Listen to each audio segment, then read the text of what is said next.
여러분, 딱 한 가지만 하지 말라는 말을 들었을 때 어떤 기분이 드셨나요? 이상하게도 사람은 하지 말라는 말을 들으면 오히려 더 궁금해지잖아요. 왜 안 되는 건지, 하면 어떻게 되는 건지 자꾸만 마음이 그쪽으로 향하게 됩니다. 오늘 이야기는 바로 그 마음에서 시작됩니다. 오늘 함께 나눌 이야기는 성경 창세기 3장입니다. 성경 전체를 통틀어 가장 많이 알려진 장면 중 하나죠. 뱀, 사과, 에덴 동산 들어보신 적 있으시죠? 그런데 막상 그 이야기를 처음부터 끝까지 천천히 들어보신 분은 생각보다 많지 않아요. 오늘 그 이야기를 함께 펼쳐보겠습니다. 준비되셨나요? 장면 하나. 완벽한 세상. 그리고 단 하나의 규칙. 창세기 2장까지 하나님은 정말 아름다운 세상을 만드셨습니다.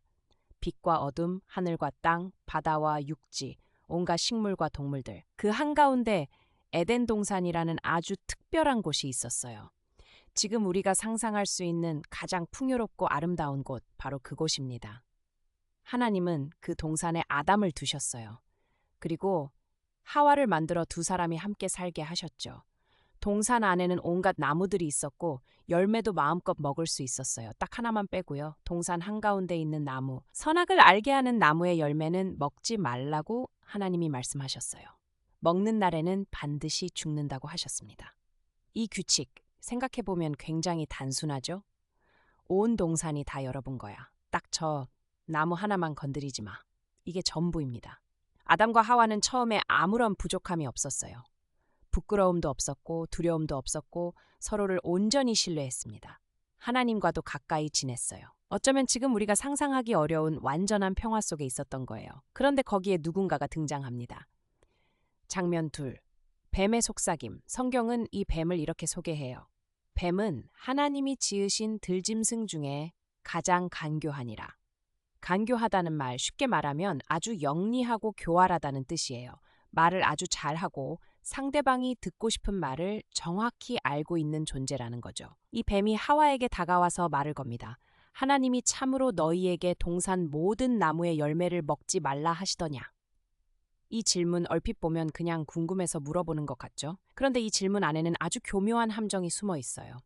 하나님이 하신 말씀은 이 나무 하나만 먹지 마라였는데 뱀은 모든 나무를 먹지 말라고 했냐? 라고 묻는 거예요.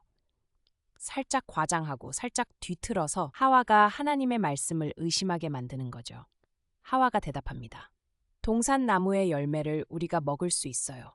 다만 동산 한가운데 있는 나무의 열매는 먹지 말고 만지지도 말라 하셨어요. 그러지 않으면 죽는다고 하셨거든요. 그런데 여기서 하와의 대답을 자세히 보면 하나님은 만지지 말라고 하신 적이 없어요. 하와가 스스로 살짝 덧붙인 거예요. 별거 아닌 것 같지만 이미 하와의 마음속에서 하나님의 말씀이 조금씩 변하고 있다는 신호입니다. 그러자 뱀이 본격적으로 치고 들어옵니다. 너희가 절대로 죽지 않을 거야. 하나님이 그걸 아시거든. 너희가 그 열매를 먹으면 눈이 밝아져서 하나님처럼 선악을 알게 될 것이야. 그래서 못 먹게 하는 거야. 이 말이 정말 무섭습니다. 왜냐하면 뱀은 하나님이 거짓말을 하셨다고 말하는 거거든요. 하나님이 너희를 위해서 규칙을 만드신 게 아니라 너희가 강해질까봐 두려워서 막는 거라고. 사랑과 보호로 세워진 경계선을 질투와 억압으로 바꿔버리는 거예요. 장면 셋. 열매를 따다 뱀의 말을 들은 하와는 그 나무를 다시 바라봤어요. 먹음직도 하고 보암직도 하고 지혜롭게 할 만큼 탐스럽기도 한 나무였어요. 이 세 가지 표현이 정말 의미심장해요. 먹음직하다, 몸이 원한다, 본능이 끌린다. 보암직하다, 눈이 원한다, 보기에 좋다. 지혜롭게 할 만큼 탐스럽다, 마음이 원한다, 갖고 싶다. 몸, 눈, 마음이 전부 원하고 있는 거예요. 그러니 얼마나 강한 유혹이었겠어요. 하와는 결국 열매를 땄습니다. 그리고 먹었어요. 그리고 함께 있던 남편 아담에게도 주었어요. 아담도 먹었습니다. 성경은 이 장면을 길게 설명하지 않아요. 아주 짧게 담담하게 기록해요. 그 짧은 문장 속에 얼마나 큰 무게가 담겨 있는지 읽을 때마다 가슴이 먹먹해집니다. 그리고 그 순간 두 사람의 눈이 밝아졌어요. 뱀의 말대로요. 그런데 밝아진 눈으로 처음 본 것이 무엇이었냐면 자기 자신의 벗은 몸이었습니다. 기쁨도 지혜도 능력도 아니었어요. 수치심이었어요. 두 사람은 급하게 무화과나무 잎을 엮어서 몸을 가렸습니다. 아까까지만 해도 아무런 부끄러움이 없었는데 이제는 스스로를 숨기고 싶어진 거예요. 장면 넷. 하나님의 발걸음 소리. 그날 저녁 바람이 불 때 하나님이 동산을 걸어 다니시는 소리가 들렸습니다. 하나님이 부르셨어요. 아담아, 네가 어디 있느냐? 이 질문이 얼마나 깊은 말인지 생각해 보세요.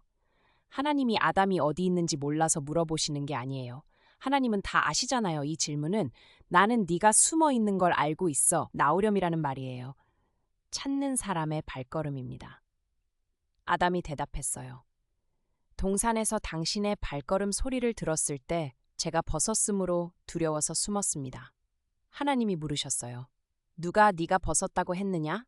먹지 말라고 한 나무 열매를 먹었느냐? 그러자 아담이 이렇게 대답합니다. 당신이 저와 함께 있게 하신 이 여자가 그 나무의 열매를 주기에 먹었습니다. 참 안타까운 장면이에요. 아담은 자기 잘못을 인정하는 대신 하와에게 책임을 돌렸어요. 심지어 당신이 저와 함께 있게 하신 이 여자라고 했어요. 하와를 주신 하나님께도 슬쩍 책임을 넘기는 말입니다. 하나님이 하와에게도 물으셨어요. 네가 어찌하여 이런 일을 하였느냐? 하와도 마찬가지였어요. 뱀이 저를 속였습니다. 그래서 먹었습니다. 뱀한테 돌렸죠. 아무도 제가 잘못했습니다라고 말하지 않았어요. 인류 최초의 변명이 여기서 시작됩니다. 장면 5. 결과와 약속.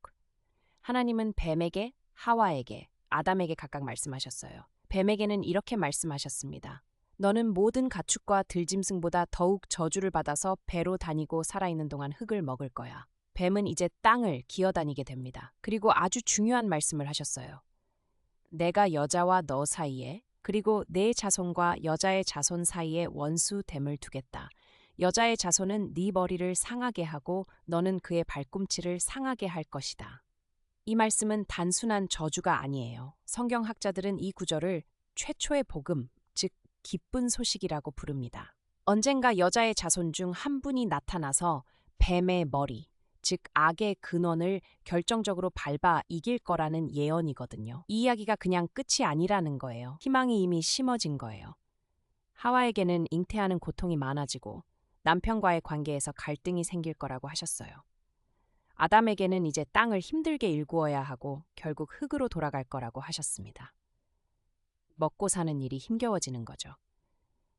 에덴 동산에서의 삶, 하나님과 가까이 있던 그 완전한 평화가 깨진 순간이에요.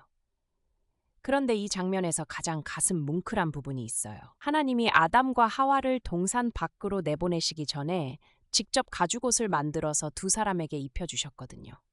생각해 보세요. 하나님이 너무 화나셨을 수도 있고 그냥 내쫓을 수도 있으셨잖아요. 그런데 두 사람이 무화과 잎으로 엉성하게 만든 옷 대신 튼튼한 가죽옷을 만들어 직접 입혀주셨어요. 두 사람이 험한 세상을 살아가야 할 테니까요. 벌을 주시면서도 품으시는 거예요. 이 사랑이 성경 전체를 흐르는 사랑입니다. 그리고 두 사람은 에덴 동산을 떠났습니다. 하나님은 동쪽에 그룹들, 즉 천사들을 두시고 불칼로 생명나무의 길을 지키게 하셨어요. 교훈과 마음에 새길 이야기. 창세기 3장은 오래된 이야기지만 정말 지금 우리 이야기예요. 뱀이 하와에게 한 말을 기억하시나요? 하나님이 너희를 막는 거야. 너희가 강해질까봐 두려워서. 이 말의 핵심은 하나님을 의심하게 만드는 거예요. 하나님이 우리를 사랑해서 말씀하시는 게 아니라 뭔가 숨기는 게 있어서 막는다고 생각하게 만드는 거죠. 우리 삶에서도 비슷한 순간들이 있지 않나요? 왜 나한테 이런 일이 생기는 거지? 하나님이 정말 나를 사랑하시는 게 맞나? 이런 생각이 들 때 우리는 에덴 동산의 그 나무 앞에 서 있는 거예요. 그리고 아담과 하와가 잘못을 인정하는 대신 서로에게 뱀에게 책임을 돌린 것도 우리와 너무 닮아 있어요. 잘못을 인정하는 게 얼마나 어려운 일인지 우리 모두 알잖아요. 하지만 이 이야기에서 하나님이 하신 두 가지를 기억해 주셨으면 해요. 첫째, 하나님은 먼저 찾아오셨어요. 숨어버린 아담에게 먼저 걸어오시고 먼저 부르셨어요. 우리가 아무리 멀리 숨어도 하나님은 먼저 찾아오시는 분이에요. 둘째, 하나님은 가죽옷을 지어 입혀주셨어요. 벌 앞에서도 사랑을 거두지 않으셨어요. 결과를 감당하게 하시면서도 그 결과 속에서도 보호하셨어요. 그리고 뱀에게 하신 그 예언, 여자의 자손이 네 머리를 밟을 것이다라는 말씀은 훗날 예수님을 통해 이루어진다고 성경은 이야기해요.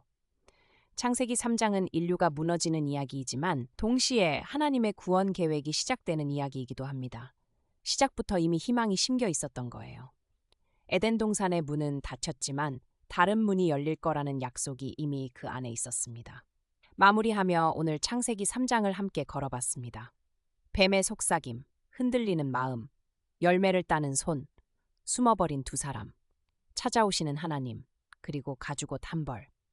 이 이야기 안에 우리의 연약함도 있고 하나님의 사랑도 있어요.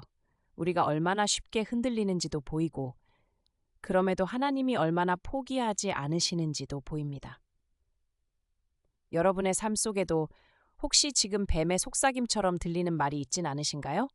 하나님을 의심하게 만드는 뭔가 더 좋은 게 있을 것 같다고 유혹하는 그 목소리요. 오늘 이 이야기가 그 순간에 조금이나마 힘이 되셨으면 좋겠습니다.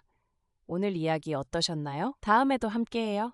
구독과 좋아요 눌러주시면 큰 힘이 됩니다.